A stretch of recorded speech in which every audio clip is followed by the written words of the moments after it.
పావుగంట ఇబ్బంది పడద్దు. ముఖ్యంగా విరాట్ వీరబ్రహ్మేంద్ర స్వాముల వారి యొక్క చిన్న దేవాలయం అనుకోకండి. దేవాలయం చిన్నదే కానీ ఇక్కడ మహత్యం చాలా గొప్పది, చాలా పెద్దది. ఇక్కడ ఎవరు ఏ కోరిక కోరుకున్నప్పటికీ కూడా తీరుతాయి. అలాంటి చక్కనైనటువంటి దేవాలయం. ముఖ్యంగా మా కమిటీ సభ్యులు అందరి పేర్లు ఇప్పుడు చెప్పారు కదా, వారందరికీ కూడా పేరు పేరున మా బృందం తరపున కూడా హృదయపూర్వక ధన్యవాదాలు తెలియజేస్తున్నాను. మరి మరొకసారి ఇంకో విషయం ఏంటంటే, ఇలాంటి సమయంలో సిచ్యువేషన్లో ఇంత జనం ఎంతో చక్కగా వచ్చారు. ఇదే కనుక 9 రోజులు హరికథ జరిగినట్టయితే, అంటే నేను ఎక్కడ హరికథ చెప్పినా ఆఖరి రోజు 1100 దీపాలు వెలిగిస్తాం మేము. అంటే మాకు లెక్క ఏంటంటే 1100 దీపాలకి 1100 జనం ఉంటారు అక్కడ. ఒక్కొక్కరికి ఒక్కొక్క డ్యూటీ ఇస్తామన్నమాట. అది ఇక్కడ ఎంతమంది వస్తారనేటువంటి తక్కువ మంది కదా అని చెప్పి మేము చేయించలేదు నేను ఎక్కడ. ఈసారి డెఫినెట్గా ఏ 9 రోజుల్లో జరిగినప్పుడు తప్పనిసరిగా, అంటే మనకి చుట్టుపక్కల చాలామందికి తెలియదు ఇంకా, అందుచేత ఎక్కువ రోజులు అయితే అవన్నీ కూడా తెలిసి ఏర్పాట్లు చేసి బ్రహ్మాండంగా అవన్నీ 5వ రోజు కళ్యాణం వచ్చి సమాధి ఘట్టం మరి 9వ రోజుకి వచ్చి ఆ రోజుకి డెఫినెట్గా మనకి ఇక్కడ 1100 మంది జనం ఉంటారనమాట. అలాగే ఇక్కడ ఎంతో చక్కగా ఈ 3 రోజులే. మొదటి రోజు ఎవరికీ తెలియదు, రెండో రోజు నిన్న కొంతమంది తెలిసింది, ఈవేళ కొంతమంది చక్కగా వచ్చారు. మీరందరూ చాలా సంతోషం. ఇలాంటి సమయంలో ఇంతమంది చక్కగా వచ్చి జయప్రదం చేసిన మీ అందరికీ కూడా కమిటీ తరపున మా తరపున కూడా ధన్యవాదాలు తెలియజేస్తూ, ఇంకా మిగిలిన కథని అని మనవి చేస్తున్నాను. చాలా జాగ్రత్తగా వినండి. అఖండ జ్యోతి వెలిగించారు.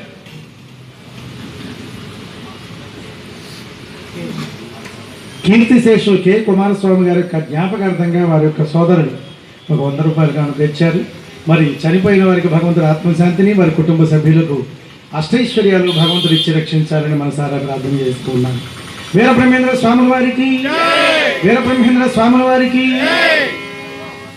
అఖండ జ్యోతి వెలిగించి ఓం నమో పరబ్రహ్మణే శ్రీవీర నారాయణాయ, ఓం హ్రీం క్లీం శ్రీం శివాయ పరబ్రహ్మణే నమః, ఈ మంత్రాన్ని జపించుకుంటూ ఉండండిరా, కలియుగంలో వచ్చే ప్రమాదాల నుంచి రక్షింపబడతారు అని చెప్పి ఒక్కొక్క మెట్టు దిగి స్వాముల వారు లోపలికి వెళ్ళిపోయారు. వేసేయండిరా రాతి పలక అనేటప్పటికీ పైన రాతి పలకను వేసేసారండి. సూర్యుడు లేనటువంటి పగలగాను, చంద్రుడు లేని రాత్రిగా మారిపోయింది. కళా విహీనం అయిపోయింది కందిమల్లైపల్లంతా కూడా.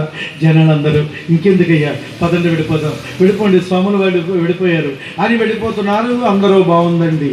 కానీ రాత్రనక పగలనక చెట్టనక పుట్టనక అనేక సంవత్సరాలు సేవ చేసిన సిద్ధుడు ఎక్కడో అరణ్యంలో ఉండిపోయాడండి. ఒక్క క్షణం పాటు కన్నురెప్ప పాటు స్వామిని వదిలిపెట్టలేదు. అలాంటి ఆ సిద్ధుడు లేని ధైర్యం తెచ్చుకుంటున్నాడు.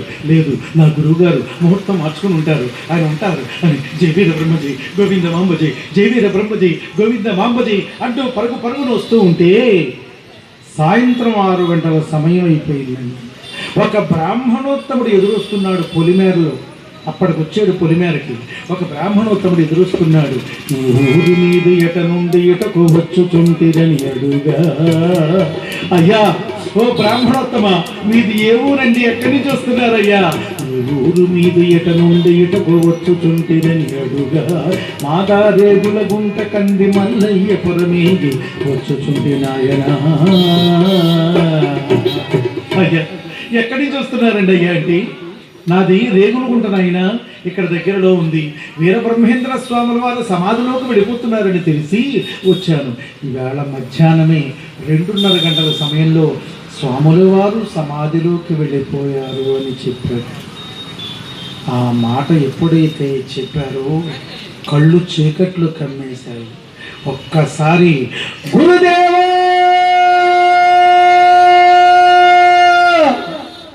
అని మాంతంగా పడిపోయాడండి. అక్కడ పడిపోయి గిరగల తనేసుకుంటూ ఒక్కసారి పైకి లేచాడు. అయ్యా బ్రాహ్మణోత్తమ, మీ పాదాలకు నమస్కారం చేస్తారు, మీకు నమస్కారం చేస్తారు. చెప్పండి, నా గురువు గారంటే ఆయన, నేను మహమ్మదీయుడంటే సిద్ధుడు అంటారు నన్ను. చెప్పండి, నా గురువు గారు వెళ్ళలేదని చెప్పండి, మంచి మాట చెప్పండి, స్వాముల వారు ఉన్నారని చెప్పండి. అయ్యా మీ పాదాలు పట్టుకుంటారు, చెప్పండి అయ్యా చెప్పండి. ఎవరినైనా నువ్వు? నా పేరు సిద్ధుడంటారండి, దూదేకులు వండి. సిద్ధుడంటే నువ్వేనా?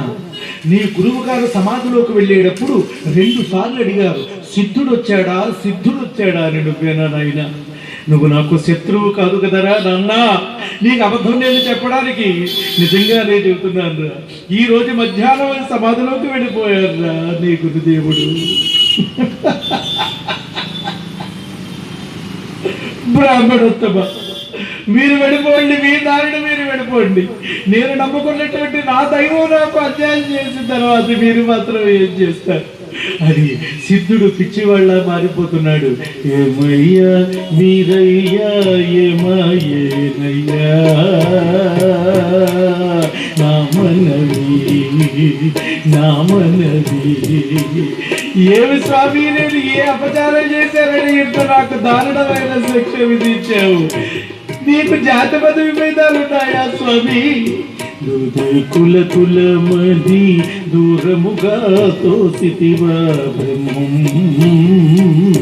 కోటులో నీకయ్యి గుర్తులాడితి గాని, కోటులో నీకయ్యి గుర్తులాడితి గాని, పితృభక్తి సుమత చూపలేదే,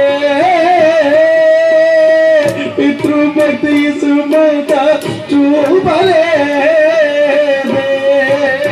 తల్లి నీవే, నా తల్లి నీవే, నా ధాత నీవే అని నమ్మిది నీమయ్యా వీరయ్యా ఏమాయేనయ్యా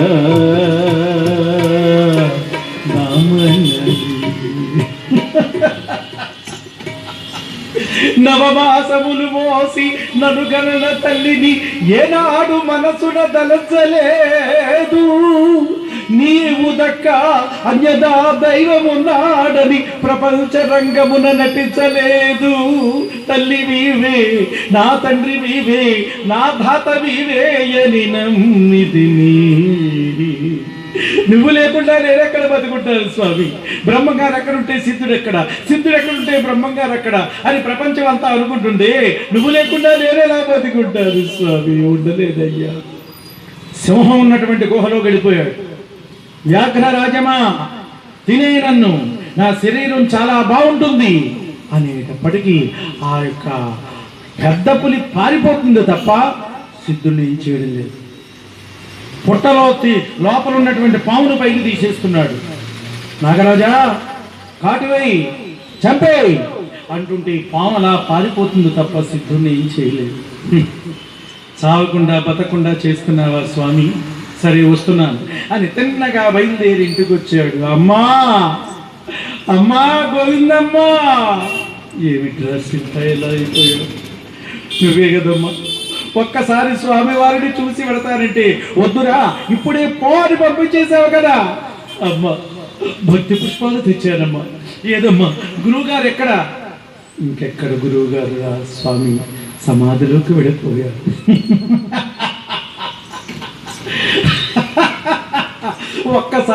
ఒక్కసారి స్వామిని చూసి పెడతానంటే వద్దురా పో అని పంపించేసావు కదమ్మా. నీ లోపల అసలు ఉద్దేశం అది కాదమ్మా. స్వాముల వారి సమాధి దృష్టిలోకి వెళ్ళేటప్పుడు నీ కొడుకులకు చెప్పేటువంటి రహస్యం ఏదన్నా ఉంటే నాకు చెప్పేస్తారేమో అనుకున్నావు. కానీ నీ గురించి, నీ భర్త గురించి, నీ కొడుకుల గురించి, ఈ యొక్క మఠం గురించి దూదేకుల వాడు శరీరాన్ని మొక్కలు చేసి పంచబడతాడని గ్రహించలేకపోయావు తల్లి. ఎక్కడమ్మా సమాధి? అదిగో తిన్నగా అక్కడికి వచ్చాడు. తెచ్చినటువంటి ఆ భక్తి పుష్పాలు ఒక్కసారి వీర బ్రహ్మేంద్ర స్వాముల వారి సమాధి పైన తెచ్చినటువంటి పువ్వులలా జల్లాడు. గురుదేవా, ఇదే నా ఆఖరి పూజ. ఈసారి నువ్వు నన్ను ఎలా కాపాడుతావో నేను చూస్తా అని పద్మాసనం వేసుకున్నాడు. నువ్వు చెప్పిన విద్యే స్వామి. ఆధార స్వాధిష్టాన మణిపూర గణాహత విశుద్ధలో ఉండేటువంటి విశుద్ధిలో ఉండే జీవుణ్ణి సోహమనే జపాన్ని స్తంభించి ఒక్కొక్క మెట్టు అలా పైకి లేపేస్తున్నాడు. సహస్రారంలోకి గనక జీవుడు వచ్చాడో బ్రహ్మంగారు కూడా సిద్ధుణ్ణి రక్షించలేదు. అప్పుడు బ్రహ్మంగారు లోపల నుంచి పిలిచారు, సిద్ధ ఆగు, వంచతీర సమాధిపై పలిక తీసి రారా. 100 మంది ఉంటేనే గాని ఎత్తలేని రాతి పలక అమాంతంగా తీసి పక్కన పారేశాడండి. ఒక్కొక్క మెట్టు దిగి లోపలికి వెళ్ళాడు. సిద్ధారమ్మని చేర పిలిచి తలపై చేయుంచి బుద్ధిని చెంచెల మార్గాన పోనీకురా. లేకపోతే ఏమిటి స్వామి, మీరు లేకుండా నేను బతికుండగలడా స్వామి? రే, నువ్వు సిద్ధిని పొందావో లేదో అని నేనే పరీక్షించాను రా. నిజమైన సిద్ధిని పొందేవో లేదో, ఇప్పుడు సిద్ధిని పొందావు. అందరికీ చెప్పాను ఏనాడో ఏదో జరుగుతుంది, మరి కొన్నాళ్ళకి ఇంకేదో జరుగుతుందని. నీకు అలా కాదురా, చూపిస్తాను చూడరా సిద్ధ అని విశ్వరూపాన్ని చూపించారు వీరబ్రహ్మేంద్రుడు. జై శ్రీమంతరమాన గోవిందో. సముద్రాలు పొంగిపోతున్నట్టు, మరి భూకంపాలు వచ్చినట్టు, ఒకరికొకరు కొట్టుకు చచ్చినట్టు, అనేక రోగాలతో పెట్టల వలె జనాలు రాలిపోయినట్టు, ఇవన్నీ కూడా ఆనాడు చూశాడండి సిద్ధుడు. ఆఖరికి 100కి 10 మంది మాత్రమే పుణ్యాత్ములు మిగిలి 90 మంది చనిపోయిన తర్వాత వీరభోగ వసంతరాయుల పేరుతో వీరబ్రహ్మేంద్ర స్వాముల వారు మరి హంపి విజయనగరానికి వచ్చి 7 దీవులు ఏకఛత్రాధిపత్యంగా పరిపాలన చేసినట్టుగా కూడా చూశారు.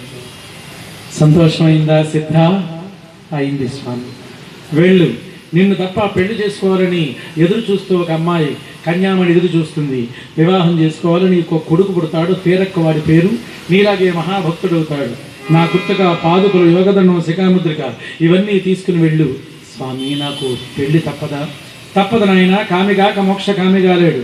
నేను పెళ్లి చేసుకున్నాను, వేషింది సన్యాసి వేషం, ప్రజానీకాలందరికీ కాలజ్ఞానం చెప్పాను, నీకు కూడా తప్పదు, వెళ్ళు అని ఆశీర్వదిస్తే అవన్నీ తీసుకుని అక్కడి నుంచి బయటకు వచ్చి, అమ్మా నాన్నగారి ఆజ్ఞ అయిందమ్మా, వెళ్ళొస్తాను తల్లి, తమ్ముళ్ళారా వెళ్ళొస్తా అని సిద్ధుడు ముడిమాలకు వెళ్ళి ఆనందంగా ఉన్నాడు. ఇక వీరబ్రహ్మేంద్ర స్వాముల వారి యొక్క ఆరాధన వైశాఖ శుద్ధ దశమి. అసలు బ్రహ్మంగారి ఆరాధన ఎప్పుడో తెలుసా అండి? వైశాఖ శుద్ధ దశమి. బ్రహ్మంగారి ఉత్సవాలు ఇప్పుడు కాదండి, వైశాఖ మాసంలో జరుగుతుంటాయి. కానీ ఈ కార్తీక మాసం చాలా మంచిదని చెప్పి ఇందులో కలిపేశారు. ఈ కార్తీక మాసం ప్రతిరోజు కూడా చాలా మంచిదన్నమాట, అందుకని ఇందులో కలిపేశారు. ఏదైనా చాలా మంచి రోజులు ఇవి. కాబట్టి వైశాఖ శుద్ధ దశమి నాడు బ్రహ్మంగారు ఆరాధన మహోత్సవం చేస్తున్నారు. 12వ సంవత్సరంలో ఒక వింత జరిగిందండి. బ్రహ్మంగారి 2వ కొడుకు కోపిష్టి, పోతులూరయాచార్య, అతడు అన్ని ఊళ్ళకి వెళ్ళి మా నాన్నగారి ఆరాధన అందరూ రండి అని పిలిచారు. ఒనిపెంట మునిమడుగు అనే 2 ఊళ్ళలో విశ్వబ్రాహ్మలు, అంటే అందరూ వస్తా అన్నారు. కానీ ఆ రోజుల్లో విశ్వబ్రాహ్మలు గర్వోన్మత్తులు కదా. పోతులూరయ్య, మీ నాన్న సమాధిలోకి వెళ్ళి 12 ఏళ్ళు అయింది, ఇంకా బతుకున్నాడని మమ్మల్ని నమ్మమంటావా? ఎప్పుడో చచ్చుంటాడు. మేమందరం వచ్చి తీర్థప్రసాదాలు స్వీకరించాలంటే మీ అమ్మగారిని మంగళసూత్రం తెంపమను, బొట్టు చెరిపోయమను, అప్పుడు వస్తామన్నాడు. వెంటనే ఇంటికి వచ్చి తల్లిని అడిగాడు, అమ్మా ఒనిపెంట విశ్వబ్రాహ్మలు, మునిముడుగు విశ్వబ్రాహ్మలు ఇలా అన్నారమ్మా అంటే ఆనాడు శపించిందండి ఆ తల్లి. ఒనిపెంట విశ్వబ్రాహ్మల వల్లకాడుగాను, మునిమడుగు విశ్వబ్రాహ్మల మొదనిష్టంగాను అని శపించిందండి. ఆ రోజులాగా ఈ రోజు వరకు 2 ఊళ్ళలో విశ్వబ్రాహ్మలు ఎవరూ లేరు, బంగారు పని చేసేవాళ్ళు. ఒకవేళ అక్కేపాలెంలో కానీ ఎవరికైనా పనులు లేకపోయి అక్కడ ఎవరూ లేరటని అక్కడికి వెళ్ళి ఏదైనా కొట్టు పెట్టుకుని, ఏమన్నా సత్యనారాయణ గారు అక్కడ కొట్టు పెట్టుకుని ఏ బంగారం ముక్కో వెండి ముక్కో పట్టుకొని టిక్కుమని కొట్టేయడం కొన్ని టక్కుమని వైగిపోతాడు. బాబు పనులు లేకపోతే ఏదైనా కదా అమ్ముకునేనా బతకొచ్చు. ఆ 2 ఊళ్ళు మాత్రం వెళ్ళకండి, అప్పటి నుంచి ఇప్పటికీ ఎవరో లేరు ఆ ఊళ్ళో. ఏమండి, కొడుక్కి నమ్మకం కలగలేదు, ఎవరికీ చెప్పలేదు. అర్ధరాత్రి 12 గంటలకు వచ్చి సమాధి బద్దలు కొట్టి బ్రహ్మంగారి వెనక్కి వెళ్ళి 2 భుజాలు పట్టుకుని నాన్నగారు నాన్నగారు అని కనిపించాడు. ఎవడ్రా మూర్ఖుడు, నా తపస్సును నాశనం చేసిన మూర్ఖుడు ఎవరు? కళ్ళు ఎర్రజేసి చూశారు. ఎదురుగా ఉన్న చెట్టులు, పుట్టలు, ఆ పక్షులు అన్నీ మాడి మసైపోయి, వీడు వెనకాల ఉన్నాడు కాబట్టి బతికిపోయాడు. నాన్నగారు, నేను నాన్నగారు మీ కుమారుణ్ణి, నా కుమారుడు అని చెప్పుకోవడానికి సిగ్గులేదురా? ఎవరో చెప్పారని చెప్పి, ఎవరో ఏదో అన్నారని చెప్పి నీ తల్లి మాట కూడా వినకుండా అర్ధరాత్రి 12 గంటలకు వచ్చి నా 12 ఏళ్ల తపస్సు నాశనం చేశావు. మదమేనపల్లి పో, అక్కడ చింత చెట్టు కింద కూర్చుని 12 సంవత్సరాలు తపస్సు చేయి. ఆ చెట్టుకు ఒకే ఒక కాయ కాసి నీ చేతిలో పడుతుంది, అప్పుడు రా అన్నాడు. వెంటనే అక్కడి నుంచి బయలుదేరి వెళ్ళిపోయాడు. ఎన్ఆర్కే మూర్తి గారు ఎంతో అభిమానంగా ఈ శుభ సందర్భంలో ఒక 300 రూపాయల కానుక సమర్పించారు. వారిని, వారి కుటుంబాన్ని భగవంతుడు అష్టైశ్వర్య భోగభాగ్యాలు ఇచ్చి రక్షించాలని ప్రార్థన. ఒక బాలుడు ఒక 10 రూపాయలు ఇచ్చాడు, భగవంతుడు రక్షించాలని ప్రార్థిస్తున్నాను. కాబట్టి అనేటప్పటికీ తిన్నగా మదమేనపల్లి వెళ్ళి 12 ఏళ్ళు తపస్సు చేయడానికి బయలుదేరితే తల్లి మనసు కదా, గోవిందమాంబ పోలేరమ్మని పిలిచి పంపించేది సాయం చేయమని. 12 ఏళ్ళు కూడా సాయం చేసిందండి ఆ తల్లి. పోతలూరే 12 ఏళ్ళు అయిపోయేటప్పటికీ ఆ చింత చెట్టు మీద ఒకే ఒక్క కాయ కాసి అతని చేతిలో పడింది. వ్యాధి మొత్తం పోయిందండి. తిన్నగా బయలుదేరి వచ్చేస్తుంటే పొలిమేరకు వచ్చిన తర్వాత పోలేరమ్మ నిజరూపం చూపించేసింది. అన్నయ్య, నేనే అన్నయ్య, అమ్మా నువ్వే వచ్చావా, సరే నీకు ఏదన్నా కావాలంటే కోరుకో, నాన్నగారు గుడి పక్కన నాకు గుడి కట్టించన్నయ్య అంది. వద్దమ్మా, నీ భక్తులు కోళ్ళు కోస్తారు, గొర్రెలు కోస్తారు, నాన్నగారికి ఆ పద్ధతి ఇష్టం లేదు. ఇదిగో నిన్ను ఈ వేప చెట్లు ఐక్యం చేస్తాను, నువ్వు ఇక్కడ ఉండు, నాన్నగారు భక్తులు అక్కడికి వస్తారు, నీ భక్తులు ఇక్కడికి వస్తారని ఊరి పొలిమేరలో ఒక వేప చెట్లు అమ్మవారిని ఎవరిని పోలేరమ్మని ఐక్యం చేసి తిన్నగా బయలుదేరి వచ్చి ఆ సంవత్సరం 25వ సంవత్సరం బ్రహ్మంగారి ఆరాధన మహోత్సవంలో కొడుకు పాల్గొన్నాడు. తల్లి ఆనందానికి, తమ్ముళ్ళ ఆనందానికి అవధులు లేవు. ఆ యొక్క సిద్ధుడు ఇంకా అనేక మంది ప్రజానీకాలు అందరూ కూడా వచ్చి ఆ సంవత్సరం కొడుకు వచ్చాడనే ఆనందం కూడా గోవిందమాంబకు ఉంది. కాబట్టి అతి వైభవోపేతంగా బ్రహ్మంగారి ఆరాధనలో పాల్గొన్నారు. జై శ్రీమద్రమారమణ గోవిందో. కుమారస్వామి గారు కొద్దిగా హారతి ఆ కొబ్బరి చెప్పులు వేసి ఇక్కడ పంపించేయండి, మీరు వెలిగించకండి, అగ్గి పెట్టేది. వీరాచారి గారు అందరూ కొసన రమణ గారి జ్ఞాపకార్థంగా వారి కుమారుడు 100 రూపాయలు గారు ఇచ్చారు. భగవంతుడు వారికి ఆత్మశాంతి చేకూర్చాలని, కుటుంబ సభ్యులకు అష్టైశ్వర్యాలు ఇచ్చి రక్షించాలని. రండి సత్యనారాయణ గారు, ఒక్కసారి జ్ఞాపిక ఫోటో తీయండి. అది అక్కడ